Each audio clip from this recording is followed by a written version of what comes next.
Boy, Oh my I God. got hiccups.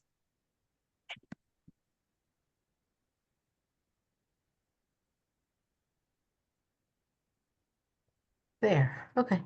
All right, I'm ready. My little Vulcan mind trick to get rid of hiccups. I know it works, right? It does every time. Hey Mo, Hey, Ricky. the doctor is in. Yes, yes, yes, we are. It is the month of July. It's the love month. It's the summertime, summer fun, summer sun, and we want everybody to be summer empowered. And talk some more about all things breast cancer and advocacy. So, welcome to the Doctor is in. We're here. I know. I know. I can't believe it's July already. The summer I guess after July 4th, it's like Yeah, summer's over. I hate that. This is my favorite time of year, but we're gonna take advantage of every minute, every minute. that's right. And we have like a great guest today. Yeah. So I can't remember how I met you, Natalia, Natalia Green. Did you call me? I think I found you guys off of a study via Stupid Cancer. It said like they needed Black women in TNBC, and that's how I connected with you guys Yeah. Hmm. through like a talk. So cool, cool. So who are you? Yeah, Talk to us, introduce yourself. This is our lovely, yeah. lovely, wonderful blessee. I love it. And Hi, Welcome. sucked her in, thank you. and now she's part of our family, and she'll never let go. We'll never let go. Yes, I'm so glad to be here and to be part of the Blessed family.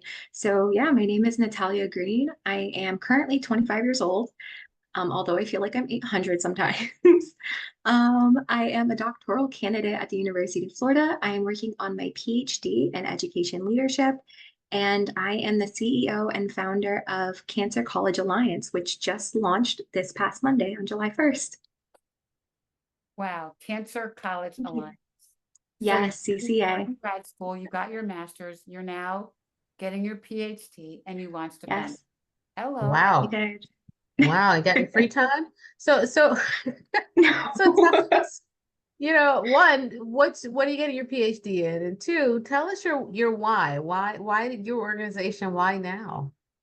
Yeah, so my PhD is in ed leadership with a focus in education policy. My dissertation topic, it changed a lot while I was in grad school. I kept going, maybe critical race theory, maybe working with foster youth, all these different things.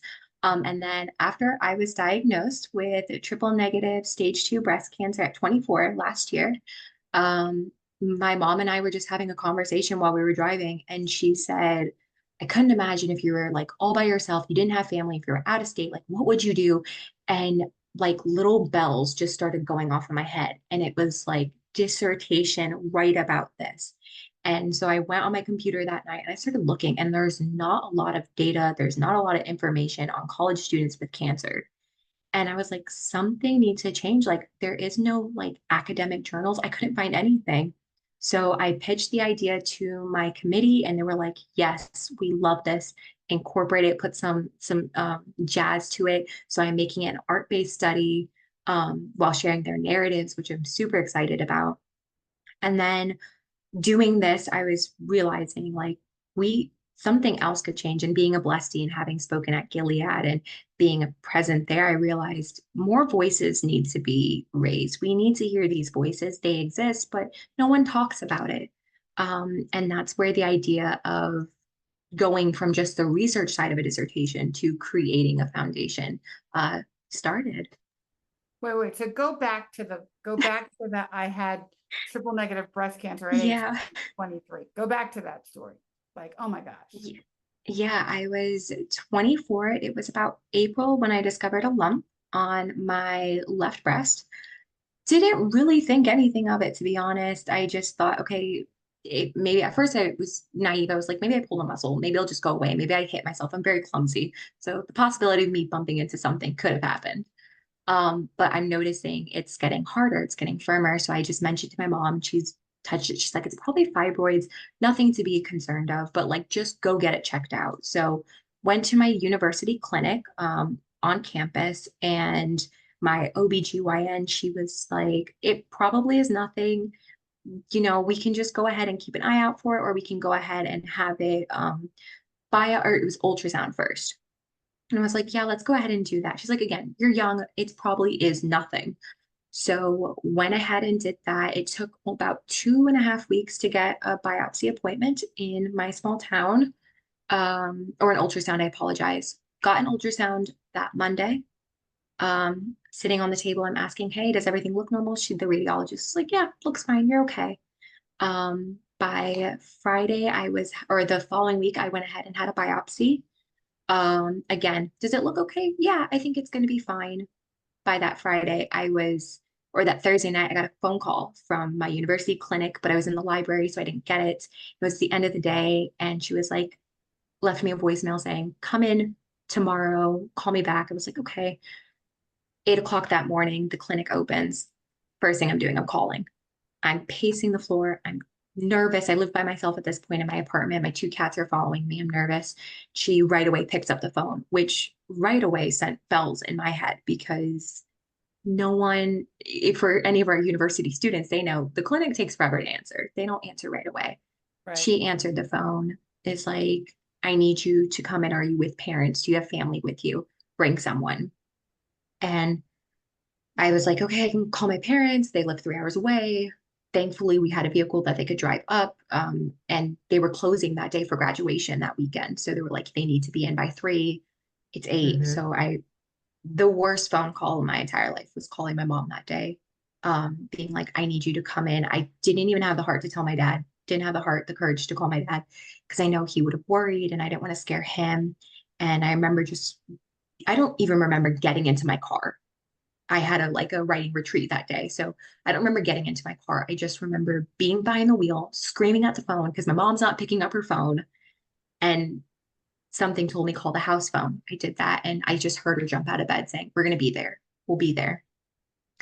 Of course, they hit traffic because it's graduation weekend. So what turned into 3-hour drive came to 4.5 hours. And was supposed to be at this writing retreat. I just couldn't do it. So I just came home. I'm taking a shower multiple times. I'm not eating lunch. I'm just sitting, trying to answer emails, trying to do anything. And I can't do anything. Can't focus. My parents come to my apartment, just throw their bags. My mom packed literally anything she had for her and my dad, threw it in the house, kisses, got to the university clinic, and like you go to sign in and you can see the look on the girl's face. Like she knew something wasn't right. And she saw, like, I could see the pity on in her face, and I knew what was coming.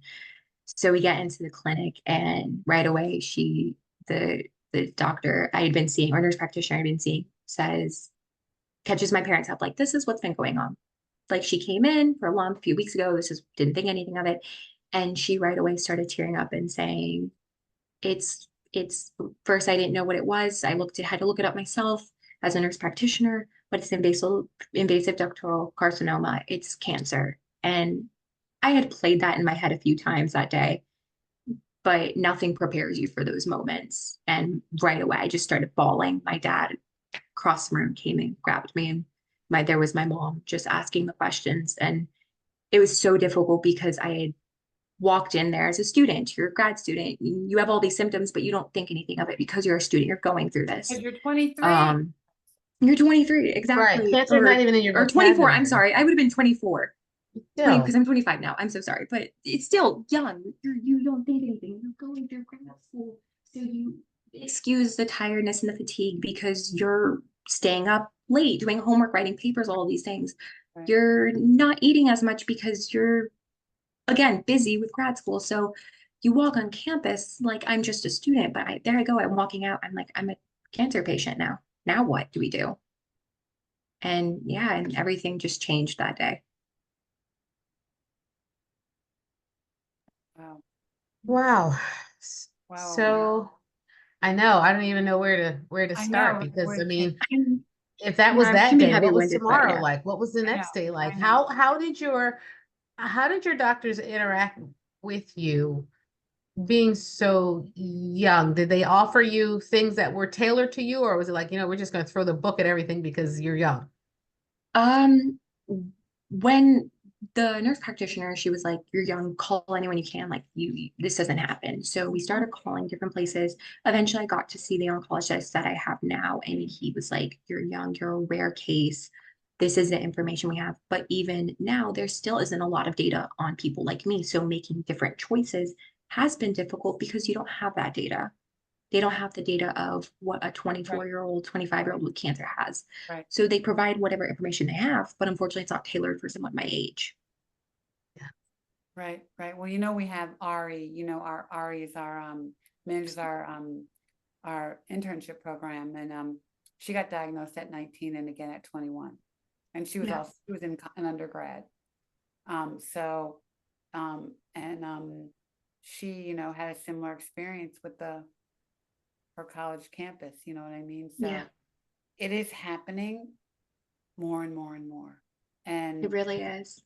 it's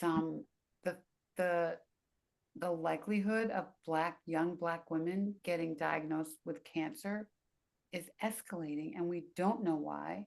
And science doesn't know why. We don't have the science for it, and it's crazy. Exactly. And I don't think the numbers are the same for white women. I mean, I think everybody's getting cancer younger for whatever the reasons are, but Mhm. it's something we have to deal with. And the screening guidelines that we have now for getting your first mammogram at 40 just don't work for Black people. And, the data shows that Black women under 35 get breast cancer at twice the rate of white women and die at 3 times the rate of white women. I think we have some data for 20 to 29, and I think it's like 50% higher. I can go look that up, but it's crazy. It's crazy that you had to deal with this and that you are now part of a trend that's happening. It is crazy to be part of what seems to be like the beginning of a trend that's going to be increasing. And like you said, with the mammogram, I remember I asked my nurse practitioner, hey, should I do a mammogram? She said, no, you're too young. We'll just give you an ultrasound instead. Yeah. Listen, I'm glad they gave you that, because I was half expecting them to say, "Oh, it's probably nothing. Come back in 6 months." So I'm really glad you got Right. some imaging. Yeah. But they're right that mammography is not the best imaging for young women with dense breasts. But Ricky, you're right. It's scary. I think the statistic, at least as of the beginning of this year, was something like a 1% increase per year in the Yeah. incidence of breast cancer in young people, under the age of 40, right? 29 to 39 years old. And everybody else's rates are going down except for young people's and except for Black people's, and especially for young Black women. And it's really, it is reaching epidemic levels, if you will, and nobody's able to, we can blame it on sedentary lifestyle all we want, but I know plenty of folks who are vegan and drink alkaline water and, they exercise 6 days a week, right? And cancer still happens, and we can blame it on family history and say, oh, it's hereditary, but it isn't always. And sometimes it is. And so it's so important to check for that, but also to know that knowing that family history isn't always the end all be all either. Right. And, Okay. I don't know. It's just, it just seems crazy that this is happening, and that we don't really know why. Well, and we now know, we know another study I saw this morning too about, our biology is different as Black women, and our cancer is different, and our triple negative breast cancer is different. So it's just, I don't think it's anything we can control. It's not preventable. The only way you can learn, only thing we can do is early detection. And when you're not being screened at whatever age you need to be, you're not going to be able to early detect. And thank God you did early detect it, that you found the Yes. lump, and that you did get a response, because so many women your age Right. are rejected. Oh, dismissed. Come back in 6 months. And what would have happened in 6 months, right? So you were Exactly. in a good position to get the care that you did. Thank God, that Yeah, people I agree. took it. Most people don't. Oh, sorry. Yeah, you're right. And most people don't know that 80% of people under the age of 40 find their own cancers, right? Because there is no screening for them. So that's how they find out. And a lot of times it's later than we want it to be, because, the self-exam and the clinical exam it's not so accurate. And so it's why, this is the argument that some doctors use to say why you shouldn't do a self-breast exam, because your breasts are lumpy and you don't know what you'll feel, and it can end up with false positives. But if all you got is your own two hands, then what do you know, why should you not do that exam? You have to know your body better than anybody. And this is what I tell patients, and it goes against, the American Cancer Society and others. And now they're calling it self-breast awareness. They're getting better at it, right?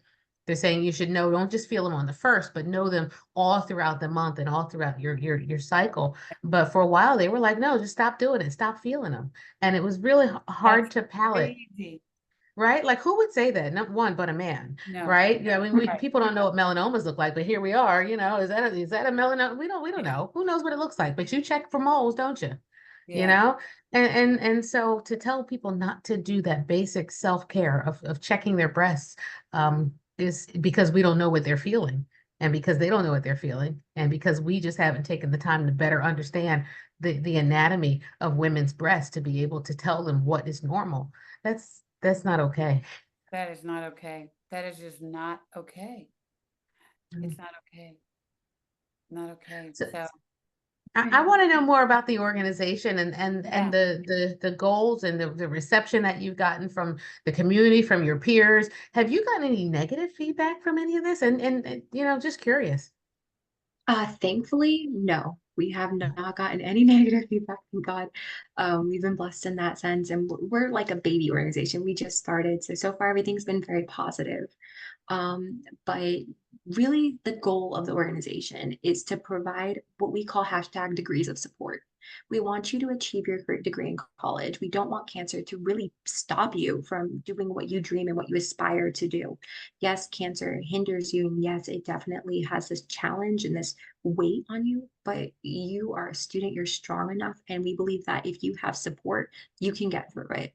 And that's really what we want to do, levels of support and having this community, this safe space where someone who might have a similar diagnosis understands what you're going through. Right. Young adults understand what it's like to be trying to study with chemo brain, because I didn't have that. I didn't have to like someone to vent to. Like it was really hard to write. I look at my papers, I go back and I look at the papers that I've wrote during that time of treatment.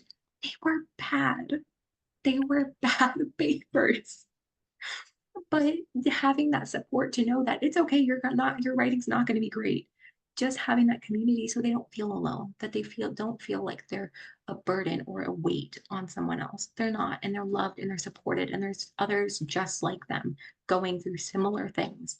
So it's really our goal. And what we're hoping to do is just have this become a branch in every university, because we're expecting just in 2024, 76,000 new cases of cancer diagnosis.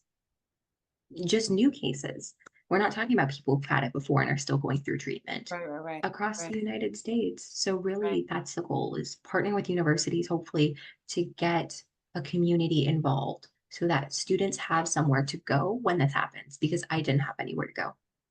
That's great. And I also think we should say also, you've done your treatment and you're okay. Yes. Yes. I'm Good. 7 months now, survivor.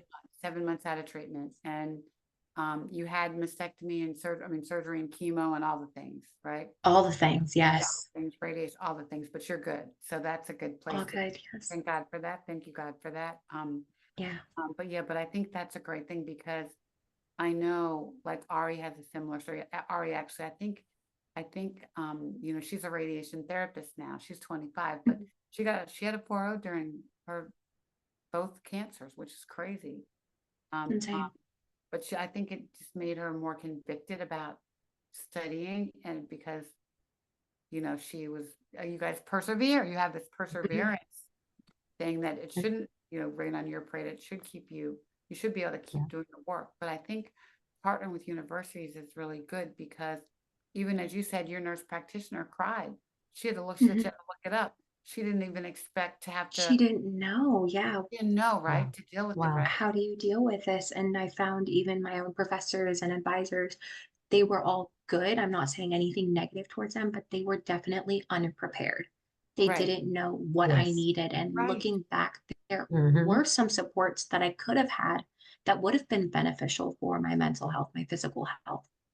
Tell us we're more looking at about it. that, because I think that, you know, what I hear most often from young patients, especially my young patients, is that even the support group feels like a bunch of old ladies sitting around. No offense to anybody watching, but it's just not the same people who are going through the same things. And while you can find some hope in watching, you know, folks from every generation, you know, go through their journey and overcome and live a thriving life, sometimes you just want somebody who can relate to you. And there Yeah. isn't often a lot of that. You know, fertility preservation is another thing. And like, there's so many different and unique factors for young people that we don't learn as much about. And we have to catch up at conferences and places to really even get the data on what we should be doing and offering. Yeah, absolutely. It's really frustrating when you're looking at you want that support, and the first thing you do is you hop online. Where are you seeing it? Where you're seeing Dr. Google, 45 and Dr. up, Google, right? Dr. Google, like Yeah. different groups, ages, you're older, walking through treatment centers, you realize you're the youngest person there. It is very frustrating because you are an adult, but a lot of times people treat you like a child, but you're not in the child group either. So it's really frustrating. So having a community just for our young people to sit together to share, I know what you're going through at 20, 25. Like, I know what you're going through. I know some of the tough conversations. Or, hey, this is a topic we talked about. Did they talk about that with you? Right, right, right. Someone to rely on. And for Right. me, my mom really was my biggest support. She was my therapist. She was everything for me. But I did feel a small part of isolation because none of my peers knew what I was going through. They Sure. did their best to support me and say, we love you. We're here for you. We want to be here. Just vent. But they didn't understand what that was going into treatment every week or every other week. The process of losing your hair and going through that, going through a full mastectomy, they don't understand that. But maybe someone their age would. Right, right, right, right.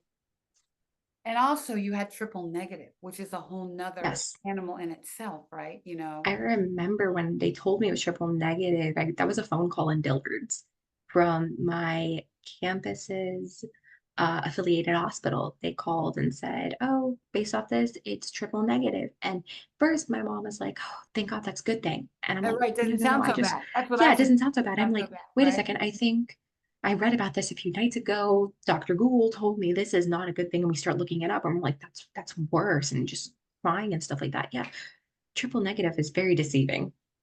It is Might I very just add? interesting. And but you know what? It makes us special, Natalia. You know, It does. we are special because, you know, we're the only breast cancer that doesn't have a preventative drug, you know, and Yeah. but we're special. That's It's how I also look. the only one that's described in terms of what it isn't, you know, and not Right, what it right. is, but Yeah, what yeah, it doesn't have. And right, it'll be interesting as we learn more about it, if we find out what it does express or what it does have, right. and Yeah. rebrand and rename it so it's not triple negative. It might be something or other positive, but then people might say, "Oh, well, it's positive. That sounds favorable." Right. Did you know Right. anything about breast cancer before any of this? Had you heard it, you know, on your campuses? Did you have any prior knowledge of breast cancer, really? No, not really. Like you just know, Mm. you like hear about it like on a commercial or something, or like October, Breast Cancer Awareness Month.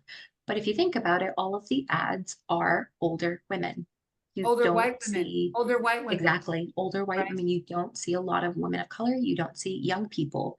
So right, when this happened to me, I was like, no. At first, you kind of get that deception, like, no, they have the wrong person. This right. isn't me. They switched something.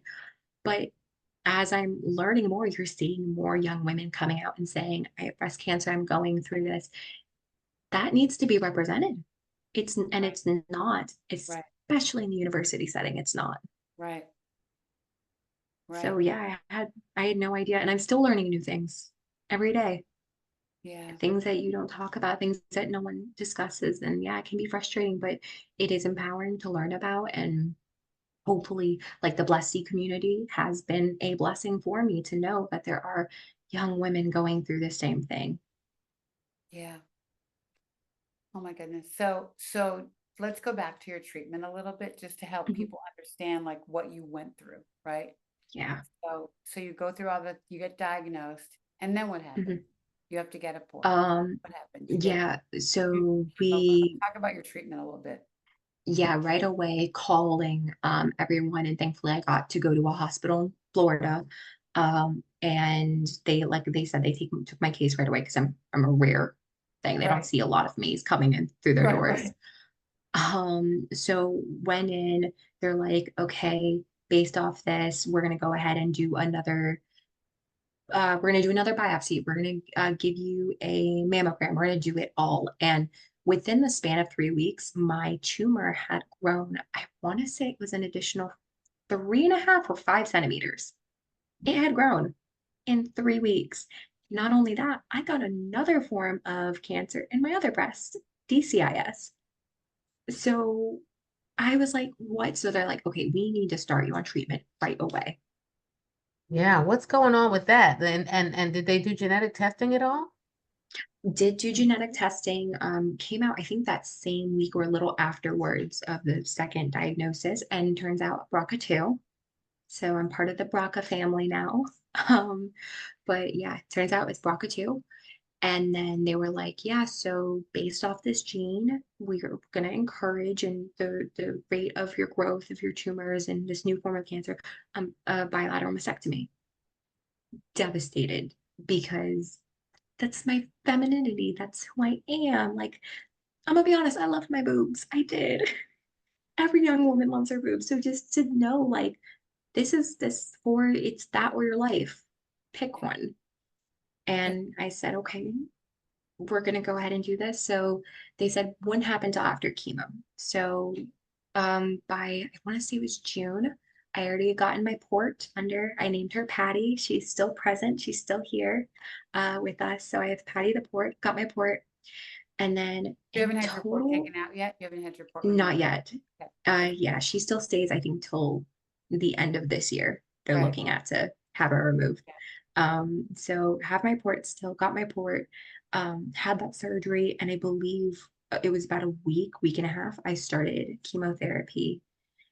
I want to say did Taxol first with carboplatin. Okay. They had to cut me, and I want to say it was 16 rounds of that. They did have to cut me short on carboplatin because I had allergic reaction the second to last session. I just remember sitting there in treatment, talking to my mom. Suddenly, my throat starts feeling itchy. I'm like, that's weird. Maybe I need to drink something. And I'm like, oh no, I think my throat is going to start closing. So that was terrifying. So the next week we go in, the doctor That's is like, okay, scary. it was scary. It was scary. The bells were rung, everyone's running in and stuff like that. They pump me with Benadryl, which I don't do the best on. I get very emotional with Benadryl for some reason. So I'm like, start tearing up. They're like, you have to remember to breathe. My mom's like, just breathe. It's okay. We got you. Thankfully, it was just that allergic reaction. They caught it in time. So I didn't have to do any more of carboplatin, which was nice. And then I can't remember the professional name of it, but I started the Red Devil for 4 rounds of that afterwards. I think it's 80 something. Did that, which was horrendous. I hated that. To this day, when I see cups of ice and like people will suck on them, I get like it makes me nauseous. I can't do it because they used to have me chew ice when they were putting it in. They're with your Oh, girlfriend, right? wow. Wow. Yeah. So yeah, that was oof, I did not like that one. And then by October, I want to say it was October 13th was my last treatment day of chemo. I was doing immunotherapy during this whole time. And I just finished my last immunotherapy in May. Keytruda, right? Keytruda. Yes, Keytruda. I did Keytruda the entire time. Finished that last one in May, so I was very happy to be done with treatment completely. And then I did do a full bilateral mastectomy November 17th. And I did not go for plastic surgery, which I have had a lot of questions about. Why didn't you do it? But for me, I knew that I'm a very rational person, but I'm also a person that like I get worried about putting new things in my body. And while it is comforting for some women to have that feature given back to them because it was taken away in such a traumatic moment, for me, I was like, I can't do it. I want to have my scars. I want to be flat chested. And I have my scars sometimes it's hard to look at, and sometimes I'm like, yeah, I have those scars. I own that. I am a beast. I'm a badass, right? Exactly. You know, you can Total always change badass, your mind. total. Yeah, but you can always Yes. change your mind about that. I think that's Exactly. There is that option. to brave to not do that, to not do surgery if you don't want to. You know, when you have Exactly. your mind, but you can in the moment, you do what you feel, right? Exactly. And but in that, like there were a lot of people saying, you should do this, you should do this. Even my Really? surgeons were like, you're gonna want this in the future. You might want this in the future. And for me, I just knew it wasn't for me, which is perfectly fine. And a lot of women, they feel like they don't have that choice, that Yeah, it has, you have to get the implants, go through that surgery. And I wasn't for it. yeah, I I love it. think the pendulum has really swung the other way because it used to be that Black women, and the rates still are lower. We're not offered reconstruction. And there's a huge disparity in how plastic surgeons were treating women of color, whether it was due to having more advanced disease and needing radiation after surgery, whether it was due to bias, whether it was due to insurance, whether it was due to, whatever the things. But for some reason, when you look at the data, I'm going to say over the last 15 years, Black women, especially and Hispanic women, were not offered the reconstructive offerings. And now we've gone the other way, where Right. we offer everybody reconstruction because we can hide the scars and we can do this and we can do, and it's not always possible, but we put a lot of lipstick on that pig and try to make it like, oh, you're going to get a new, your new boobs, but it's not the same. And it's an amputation and we don't talk about it that way, but maybe we should. I agree. It is a crazy thing. And some of the crazy things people will say to you too. Oh my gosh, People right? have, I've had a person of higher power than me, I'll leave it at that, said, oh, are you getting new titties? Like my mom went through this. Are you going to get them? And when I said no, they're like, why not? You get brand new titties. Doesn't your insurance cover it? That's not appropriate. That's none of your business. What I do with my body is my choice. And right now, I'm doing what's best for her, Right. not what's best for someone else. Right. Well, I'll tell you a crazy story. So my husband of 30 years, right, who I was one of the cancers I had to get rid of, I was always flat chested. I was part of the itty bitty titty committee, whatever. Right? And so my little fake boobs are bigger than the ones that tried to kill me. And so his comment to me was, so Ricky, how's it feel to have boobs now when I got implants? I'm like, well, it feels good to be alive. Mm. Okay. It feels good to not have cancer Yeah, anymore. So you do get these crazy comments from people, you Exactly. do. and or why didn't you get bigger boobs? You haven't had boobs your whole life. You know what I mean? Like, or, Mhm. I mean, and it makes you think, you know, what's their purpose? You know what I mean? Mhm. Is it for you to look at? Like, what is their purpose? And I nursed my babies and to me that's their purpose. But after that, who needs them? Right. I mean, and Exactly. who needs them anyway? You can give your baby a bottle. You know what I mean? Like to Yep. me, we've created this sort of sex object for these body parts that's like none of anybody's business. Every second Exactly. person has them. Right. And there's a bunch of people who can't nurse, right? They Can't have nurse them and they can't anyway. nurse. Right. So Right. Nurse, yeah, or choose not to. And you know what I mean? Like yep, it's just yep. but I love that you like, okay, this is my choice. This is my stand on this. And it's really Yeah, nobody's business. You know what I mean? it really isn't. Yeah. And of all the things that you go through with cancer, whether it's losing your hair and being on the chemo and getting chemo brain, oh my gosh, to me, that's like a small thing in the scheme of all the stuff that we're dealing with as survivors, as It insulin survivors. really is. And in the moment, it doesn't feel like that It doesn't. because, especially as a young person, because we are, especially a woman of color and a young person, you are over sexualized in a lot of things. The research shows it. Yes. Every woman can tell Yep. you it. Yep. So suddenly that is gone. And people have put this brand that your boobs and your butt make you a woman. That is not the truth. That is not Hmm. the truth. And I have felt that feeling and I've had my inner demons battling that. And I have to remind myself, I am still Natalia. That's all that matters. I Yep. am the purest woman. And And that's all that matters. yeah, and that's and you're beautiful inside and out. And that's how And Exactly. and not whether or not you even have children. There's a lot of women who define their womanhood and their femininity by whether or not they have children. And there are those of us who didn't, who can't, who choose not to, who all sorts of things. We come in all shapes and sizes and contain multitudes. Did you have to teach people how to show up and be supportive of you? Did you find folks were overwhelmingly sad, doom and gloom, or were they overly, that sort of toxic positivity? Or how do you, I guess is the better question. How do you teach folks how to show up for you? Oof, that's a good one. So for me, I didn't surround myself with negativity. If you couldn't be positive, you couldn't stand in my corner, out the door you went. I didn't have time for that. I didn't have time for when friends suddenly just disappeared to go hunt them down. That's not my concern at that point. So I just stayed positive. Thankfully, I've over overly loving parents who also kept that positivity with me. Every time I went to my doctor's appointment right before chemo, we had a song and I would be singing it. We'd be rocking to it every time. I'm a big rock nerd. So for me, it was Bohemian Rhapsody. I was just I going don't to know ask. why. I love it. She's So not. can you listen to it now and feel good, or is it like, oh God, that song? So it depends on my mood. Sometimes it's, oh Lord, not this song, not this. And then other moments I'm like, yeah, yes, I'm feeling it. I'm like, let's hear it. I could listen to it 30 times a day. But it really depends. But for positivity overall, you can't educate people, to be honest. You really can't educate them. If they love you, they're gonna know how to handle your positivity. For me, it wasn't I don't want to tell the entire world. I want this small group to know. I don't want you coddling me and hugging me. Let me do things on my own. If I need help, I'll ask.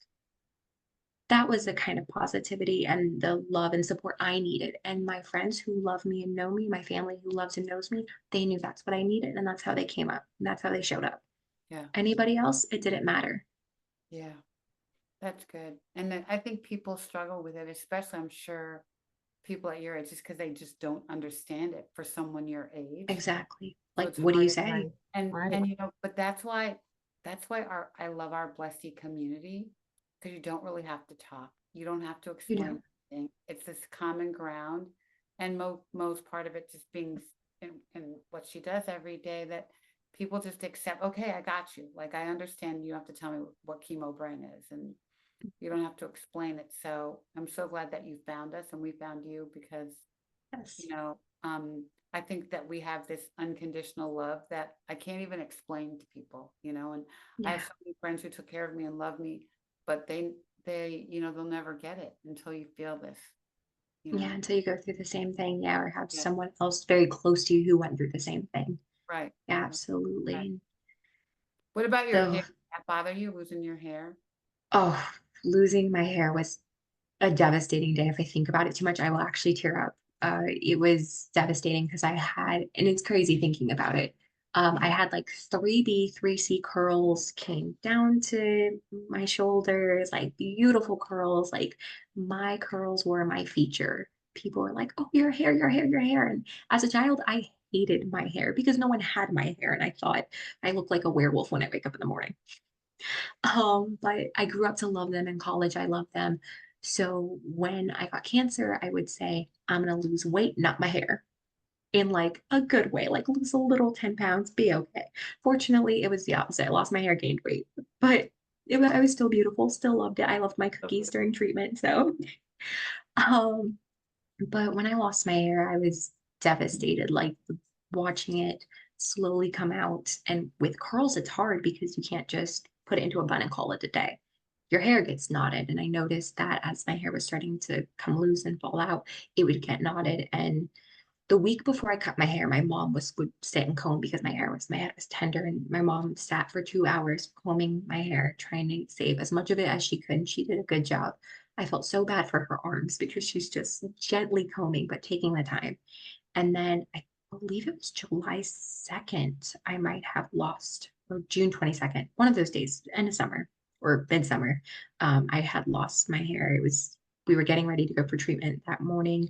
So I'm trying to comb it, and it's just not like, she's like, I can comb it out. We can do it again, sit here 2 hours and do it again, or you can cut it. I don't want to force you. My mom was really supportive of my decision. And I said, let's just cut it. Let's just cut it. She had cut to here, and she was like, see, it's still cute. Like, you can make this work. And I'm crying. I'm like, no, this is not cute, because I'm seeing the worst of it. But I remember just being sad. And she had called my dad, who was at work, and he came home, and I wanted my dad to shave it. I didn't want anyone else to do it. I wanted him to do it. And my dad has a bald head. I call him my bald buddy. And we were bald buddies. We were bald buddies. So it was devastating that day, just cutting and losing my hair. But I am thankful that it was my parents that did it. I wouldn't have been okay in a salon. I wanted my parents. They were my supporters. I wanted them to do it with me.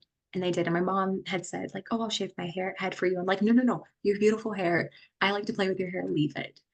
But it was definitely hard because your hair, especially for women of color, your hair is you. It's our power. It's a power statement. It's a big identity for us. So to lose that was difficult for me, but it's getting there. It's growing back. Growing back, it's beautiful. It's so beautiful. Thank But you know, you. also, I think the other thing about here, and I don't know if you felt this, was now you can't hide your cancer. Like You now cannot. It was a the staple. world. It's Like there. I never wore wigs, so and Neither it was did I. time for me, so but I rocked my bald head. I wore a lot of hats, but still, people like look at you like, what's wrong with you? You Mhm. know, she's sick You, or she you must notice be it. dying or something. You know what I mean? You do notice, and I noticed the change right away from Yeah, being a cancer patient with hair still normal, what we would consider a normal body, even though it's not. right, right. Um, People would not really pay attention to me, but when you walk by and you don't have hair, and I was a person that I was proud, so I occasionally wore a beanie, but most of the time I rocked the bald head and maybe had a couple sticks of little hair sticking out because I was like, they're gonna stay. They are gonna stay. And I walked around and I had that and I was proud, but I did feel like it was like screaming, I have cancer, I have cancer, I have cancer. Cancer. And when I would, Yeah, exactly. And when I signed on to my online class, because at the same time, I have one more class, I'm doing this class at the time. And here I am coming in with a beanie and I'm doing it virtually. So, like right away, students are noticing that's weird. Why is Natalia not showing up for class? Why is she online? Why is she not in Gainesville? So there was talk, and then here I am with a beanie. And finally, I was like, you know what? I have cancer. Let's just do this. Let's pull the show. Let's stop hiding. And right, I did. I just went to class virtually because I couldn't be surrounded by a lot of people right, with a right, weaker immune system. So I did right. it virtually, but I did it bald. I'm proud. That and it was really hot because it's Florida. Yeah, yeah, yeah. I know. Well, also it's funny, you start to get free stuff from people. Like I remember going to this street festival in Atlanta one time and people were just giving me everything. Like because they started, oh, you know what? That was when I was on radiation. So I was bald and I had all those black marks, they from radiation. When did they mark you up? They marked up my body. I didn't have radiation, thankfully. Okay, so yeah, so they mark up where the the whatever camera goes or whatever. So yeah, so people were like, I remember going by like the fudge booth and they gave me like a thing of chocolate fudge. I It's got like nice. I still have this angel statue somebody gave me, but they're like, oh, you must really need this, like Yes. I'm not going to complain. The free stuff was I know the free nice. stuff was nice. I felt like I earned it. I know you probably felt like you earned it as Earned it. well. Yeah, we definitely earned it. Yes. But But but yeah, so yeah, plenty of free stuff, plenty of support in that way too, which was nice. yeah, but gosh, I can only imagine just because of how old you are. Yeah, it was very difficult. So that's why CCA, and I'm hoping that we can grow and support as many young college students, young women, young men of all races, ethnicities, genders. We don't Yeah, care who you are. Just come to the table. The table's open for you. It's meant for you. So come take a seat and have a platform and a voice to speak at because that's the most important thing. right. Do you have like, are you, and I'm sure, well, you started a couple days ago. So, Yes. I know with July 1st, it's July 3rd. I got It that. is, Wow. yes. Right. Um, What? but think about what do you want to say to universities? Like if you think of, I'm a marketing person, so I'm thinking about who's your target audience and what are you going to tell them?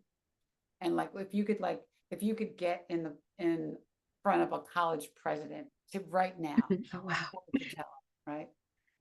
I would tell them, imagine you had a daughter or son in your university who's been diagnosed with cancer. What would you want for them? What you would want is what we want as well. Put that in your campuses, put that support, put that love, put the money that you put into other things into matters like this because it's happening to our students. And who knows, it could happen to your child. Not that anyone wants it to happen to anybody, but it could happen.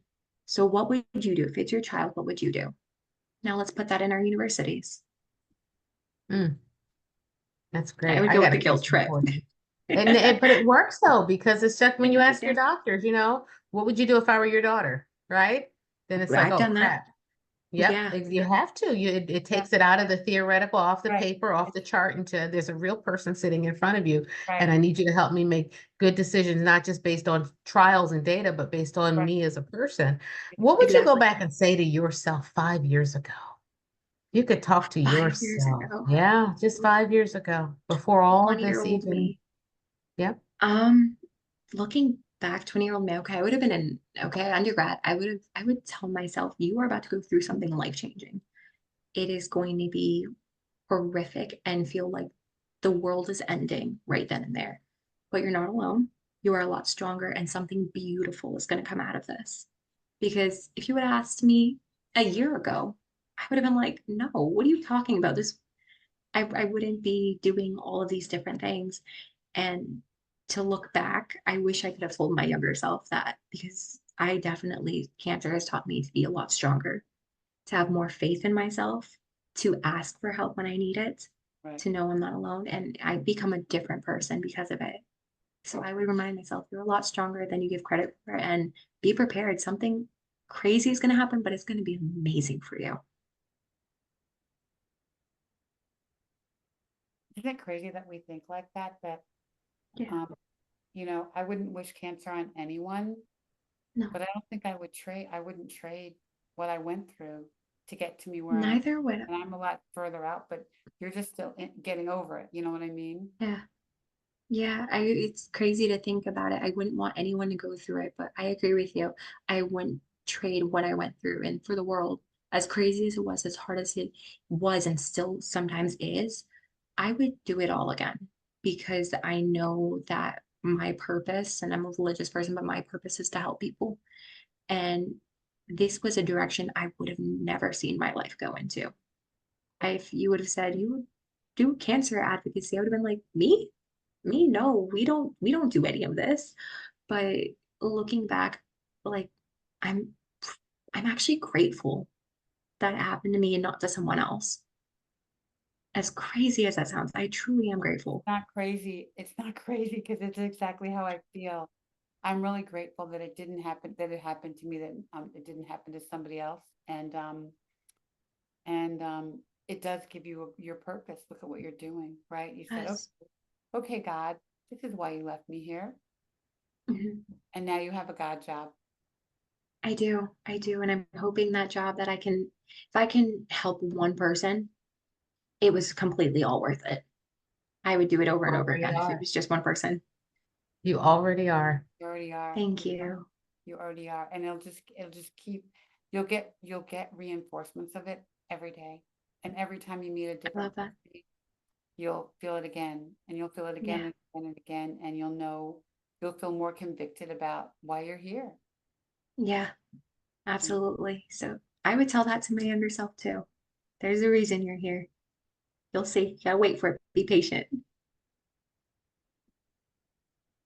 so precious. People, how can people follow you? How can they support you? What can they, you know? Yeah. Yes, We need to raise absolutely. money. So let's talk about that. Let's put that out there. So we in August we're going to begin doing donations, and these donations are going to be used to create scholarships for education scholarships and health scholarships. But the biggest way you can help us, we do have a Google form, but you can find us on our website. It is https:// College Cancer Alliance, all one I'm word. putting it right. College I'm putting it in the chat right now. Perfect. collegecanceralliance.org. We do have social media. We have an Instagram, so we're at College Cancer Alliance. Again, all one word. Facebook page, Cancer College Alliance, and we do have a Twitter, which I guess now is X. If you typed in Cancer College Alliance, we would come up. Yeah, we are active on social media. That is why I have my girl, Babina. She is my social media intern, and she's been killing it on the social media. But yeah, you can get involved in a lot of different ways, whether that is through advocacy, if you want to be a social media person who wants to advocate on our behalf, you are more than welcome to. If you want to distribute flyers in your community, we will send that to you.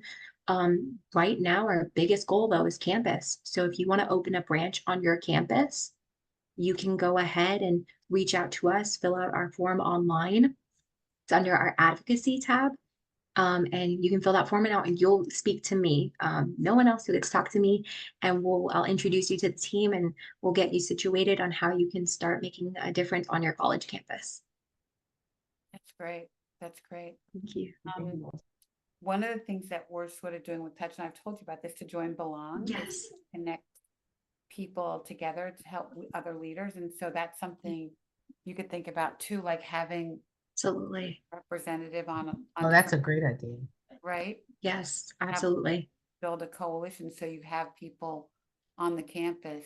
And I mean, I'm my marketing head, right? You may also want to put something in the health offices. Absolutely. Yes, that's a great idea. Putting in our health offices because that's where it's needed most right now. Students aren't aware, so health offices 100% we should definitely target them as our audience. And something I did forget to mention, we do have a group me.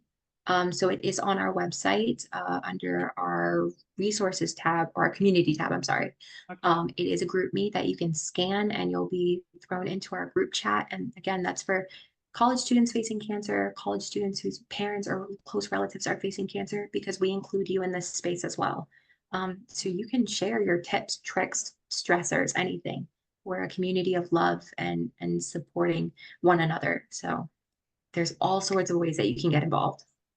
That's so awesome. This is so Thank awesome you. because you're in a space now where there's nothing. You found it yourself. Yes. I think that's how it was for me with TNBC Right. 12 years ago. Yes, absolutely. Nothing, right? And TNBC Foundation really soared. So you can own this space and take over the world and help so many Mhm. students.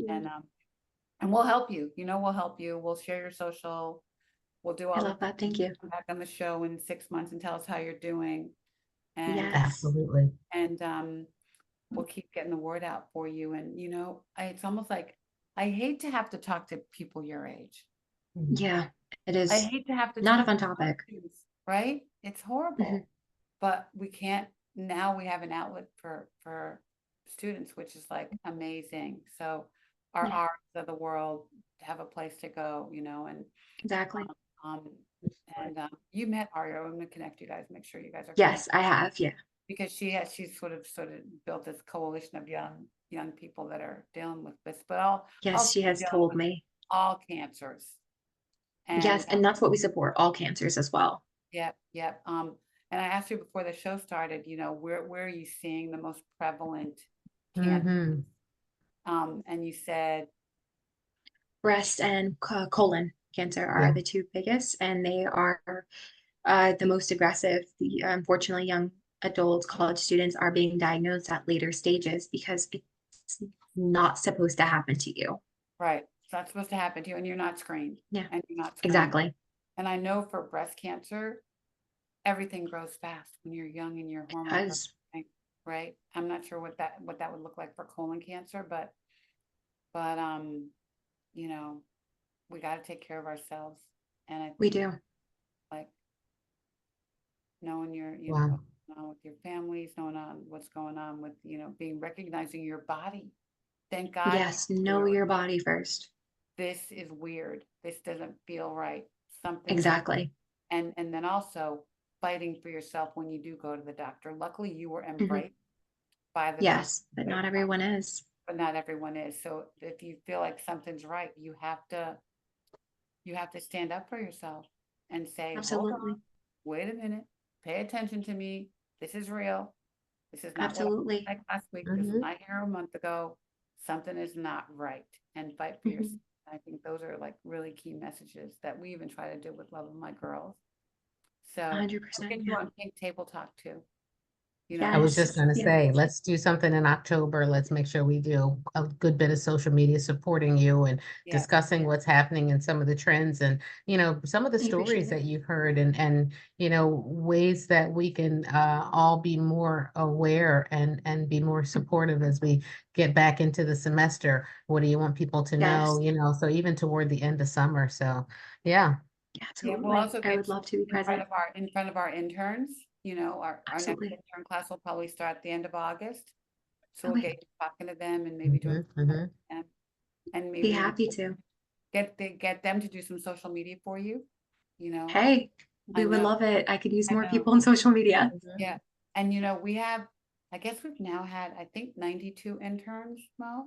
So Wow, wow, fantastic. Amazing. for years, isn't that crazy? And so they Amazing. never leave us. They always are around. So we can even do a little forum with them if you want. So they're Absolutely. you know, they well our actually our one of our first interns, Jade, is now in medical school at Vanderbilt, That's Yes. right? incredible. But they're mostly, you know, pre-med and stuff, but we can all get them to you sharing some social for you and get Mhm. them Absolutely. talking on And your campuses. absolutely. In any way that we can help as well. I know we're a small group right now.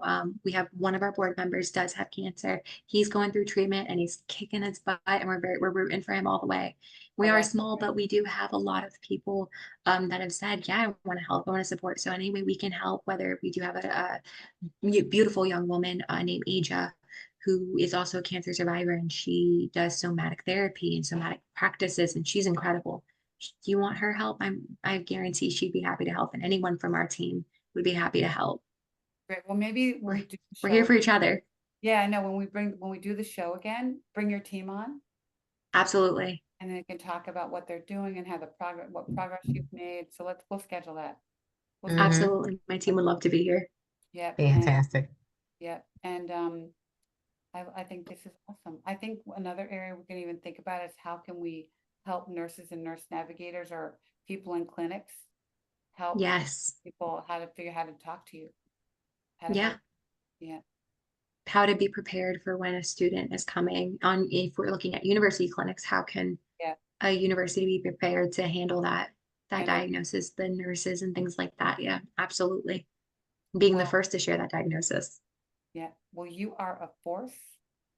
You Thank are a you. force. You are a gift from God, Thank you. and As are you two beautiful women. Oh, and it's been a you joy. are, you know, you are here for this reason, Yes, and you're going to help so many people. So we're I with you. hope so. You know, anything you need that we can help you with, but you know, you're going to bless so many people, and you don't even know the power that you have yet. Thank you. I Right, Mom? appreciate it. And this power has been uplifted by voices like yours. So thank you. Thank you both. Yeah. Thanks Yeah. for coming and sharing your story. And I'm really excited and looking forward to the amazing things to come from the organization. And it, like Ricky said, it's just filling a huge need, so this is going to be, yeah, incredible impact work. Yeah. So Thank you so know much. our hashtags, right? Our hashtags are GSD get shit done and Oh, and love that. and DIS do iconic shit. Love that. I love that. Yes, we need to use that. They're now your Ours is degrees of support.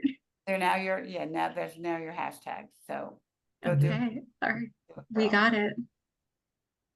All Thank you right. Well, so we hope it's much. been, you're welcome. We hope it's been relatable and reliable and real. That's what we do every Wednesday night here on Black Doctor. And we're so thankful to the platform and to our sponsors and to the folks who are watching and sharing this and participating in the chat and, getting this information and sharing this information because it is necessary. So Yeah. thank you so much for being here. Thank you so much. Thank you so Thank much. you, Mhm. everyone. All right. See you Bless next Wednesday. love you, Mo.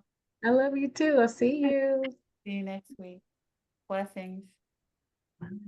Thanks for joining us.